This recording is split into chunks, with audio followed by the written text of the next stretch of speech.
तो ये कहानी है सुखदेव की। वो राजस्थान के एक छोटे से जिले कोटा से बिलोंग करता था। कोटा में कई जगह ऐसी है जहाँ भूतों कहानियाँ बहुत ही ज्यादा मशहूर होती है। लेकिन एक हादसा उसके साथ ऐसा हुआ जो उसकी जिंदगी में दखल दे चुका था। सन 2013 में उसकी उम्र 23 साल थी। उस समय वो पशुचारण का काम करता था। दरअसल उनके घर में तकरीबन 51 गायों का एक बड़ा समूह था।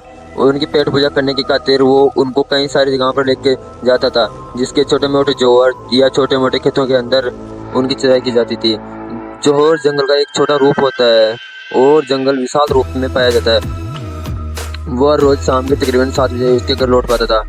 जल्दी उसके घर पर लौट पाना उसके लिए बहुत बड़ा मुश्किल होता, क्योंकि गाय भैंसों को चराने में उसका काफी वक्त ज़ाया हो जाता और आकर फिर उसको पढ़ाई भी करनी होती थी। दोस्तों कभी कभी उसको कुछ हम कुछ ऐसे स्थानों पर पहुंच जाते हैं जहाँ भूतों का होना एक आम बात होती है।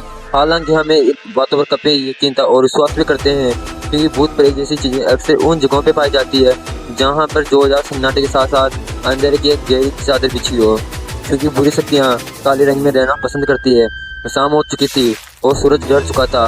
सूरज की रोशनी पूरी तरीके से आसमान से गायब थी। इसी बीच वो अकेला एक जोर में घूम रहा था। चारों तरफ लंबे लंबे पेड़ उसको दिखाई दे रहे थे और वो वहाँ पे घूम रहा था। चारों तरफ लंबे लंबे पेड़ उसको दिखाई दे रहे थे। पेड़ के ऊपर बड़े बड़े कांटे लगे हुए थे। ऐसा लग रहा था मानो किसी ने इसका बीजारोपण करके इनका लंबा और विशाल बनाया गया। आज उसका तकरीबन तीसरा दिन था। वो एक जोहर में गया था क्योंकि वो गायों को चराने के लिए एक उत्तम स्थान था, क्योंकि घास फूस की वहाँ पर कोई कमी नहीं थी, जिस वजह से गाय और भैंस वहाँ पर आराम से पेट भरकर घर पर लौटती थी। लेकिन कभी कभी समय का चक्कर इस प्रकार चलता है कि हमें गलती से भी उन चीज़ों को देखना पड़ता है कि उसको देखना, एक इंसान को देखना बिल्कुल भी पसंद नहीं। अब अंधेरा हो चुका था गाइस और उसकी एक गाय गुम हो चुकी थी और ये अच्छे से जानता था कि वो कहीं इसी जोहर में झाड़ियों के इधर उधर छिपी हुई है। ये जोहर लंबा तो नहीं था पर उन पेड़ों के कांटे पूरे जोहर में बिखरे हुए थे। इस वजह से अंधेरे में वहाँ पर अपना पाँव रखना बहुत मुश्किल काम था। फिर भी वो किसी तरह उसको ढूंढने लगा। काफ़ी देर तक उसको ढूंढता रहा पर वो उसको कहीं नहीं मिली।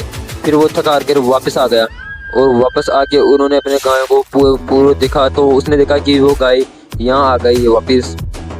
अब यानी गुम हुई गाय वापस लौट आई थी। फिर क्या था, फिर वो उस जोर से चल पड़ा। फिर इसी बीच रास्ते के बगल में लंबा सा बांस का पेड़ था। उस बीच से उसको एक धमाके की आवाज़ सुनाई दी। उस आवाज़ को सुनते ही सभी पशुओं के अंदर अफरा तफरी मच गई। उसमें अंधेरा काफी हो चुका था और उसके पास नोकिया का छोटा सा मोबाइल था। उसने उस मोबाइल की टॉर्च जलाई और उसके अगल बगल में कुछ दिखाई नहीं दिया, जो सच में बहुत ही अजीब था। कुछ समय के लिए तो उसके शरीर में भी सनसनी मच गई। उसका पूरा का पूरा शरीर फिर बहुत बुरी तरह से कांपने लगा, मगर उसने अपने आप को संभाल लिया और तत्काल रास्ते पे चलने लगा, क्योंकि अभी भी जिस आवाज़ ने उसके अंदर कलबली मचाई थी वो आवाज़ से कोई नॉर्मल आवाज़ नहीं थी। तो वो फिर बेफिक्र होकर आगे आगे चलने लगा। कुछ गायें अभी भी उसके पीछे चल रही थी और कुछ उसके आगे आगे चल रही थी। सभी में शांति बनी हुई थी और उस धमाके से अब बिल्कुल सामान्य हो चुकी थी। उसके बाद जो हुआ इसके बारे में उसने कभी सोचा भी नहीं था। जैसे जैसे वो आगे बढ़ रहा था वैसे वैसे उसके पीछे धुआं का एक विशाल बादल उठने लगा। वो बादल इतना बड़ा आसान हो चुका है जिसकी आकृति कई गुना बढ़ चुकी थी। जब वो पीछे मुड़ा तो उसने देखा कि आसमान में काले बादलों का शोर मचा हुआ था। बिजलियां कड़क रही थी। उसका घर अभी भी काफी दूर था और उसके घर वालों में से उसने अपने चाचा को फोन कर दिया और उसके सामने आने को बोल दिया। चाचा तुरंत ही घर से निकल गया और अभी भी बहुत दूरी बाकी थी, बल्कि उसको इस दिन मुसीबतों से लड़कर घर तक पहुंचना था, जो उसके लिए बहुत ही बड़ा कठिन कार्य था। लेकिन वो उसको खुद को शांत करता हुआ लगातार आगे बढ़ता रहा और इतने में उसके पशुओं के अंदर एक बार फिर खलबली मच गई। ऐसा लग रहा था जैसे कोई जानवर उन्हें काट रहा हो। सब इधर से उधर भाग गए और वो उससे संभालने में बिल्कुल ही नाकाम था।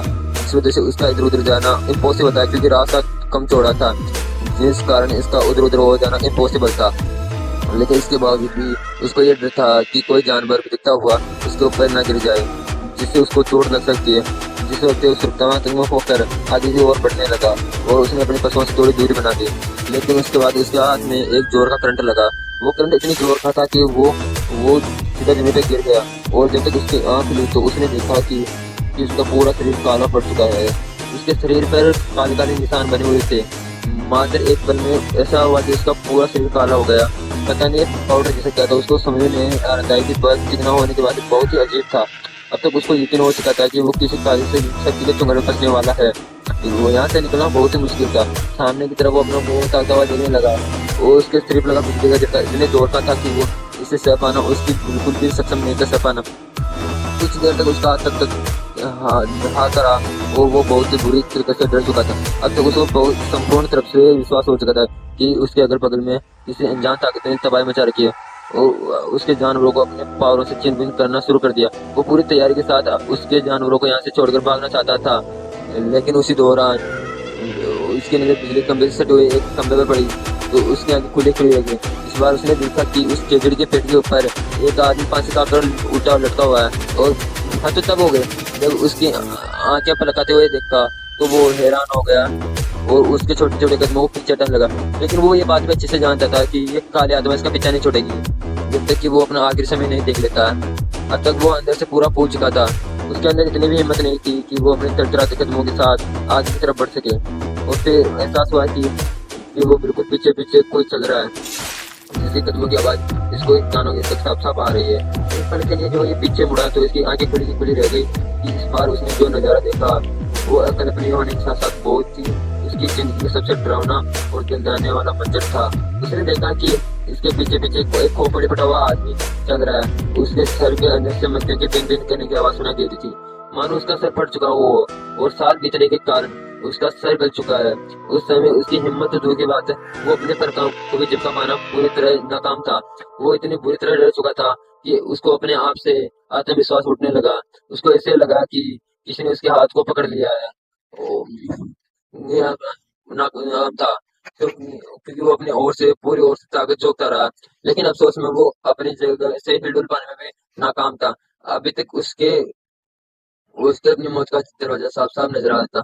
उसके हाथ जकड़ने के बाद वो मन ही मन में खाटू श्याम बाबा का स्मरण करने लगा। वो खाटू श्याम जी का नाम जपने लगा और जब दोबारा उसने अपनी आंखें खोली तो उसके सामने से उसके चाचा आते हुए देखे। उस समय उसके जिंदगी जीने का एक उम्मीद देख रहा था।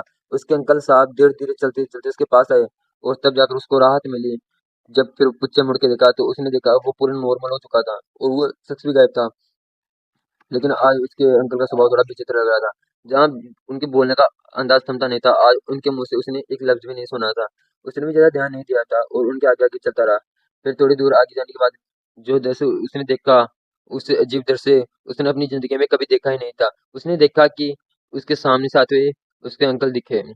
सबसे पहले वो इसके पास आए और इसका हाथ पकड़ लिया और इसको पूछने लगे, तुम ठीक तो हो ना और तुम्हें कुछ हुआ तो नहीं? वो अपने उसके अंकल की ये बातें सुनकर पूरी तरह हिल चुका था कि ये कैसा हो सकता है। जब वो उसने पीछे मुड़ के देखा तो उसने देखा कि वहां पर कोई नहीं था, लेकिन उसके गले में एक ताबीज चमक रहा था। तब जाके वो वहां पे समझा कि आज एक चमत्कारी शक्ति ने उसकी सुरक्षा की है। दरअसल दोस्तों उसके गले में बने हुए दिव्य ताबीज श्याम बाबा का था और उस दिन श्याम बाबा ने उसकी मदद की थी। दोस्तों आज भी वो भगवान का आभारी है कि उन्हीं के कारण वो अपनी जान बचा के वहां से निकल गया। इसलिए कहते हैं हमें इसी जगह पे जहाँ अपना समय नहीं गंवाना चाहिए, जहाँ वहां पर मौत का तांडव होता हो। दोस्तों ये वीडियो में एंड करता हूँ और मिलता हूँ अगले नेक्स्ट वीडियो में जल्दी से। एक प्यारा सा कमेंट कर देना वीडियो पे ताकि मैं वीडियो बनाता रहूँ। दोस्तों आपके एक प्यारे से कमेंट से मैं मोटिवेट होता हूँ। तब तक के लिए बाय।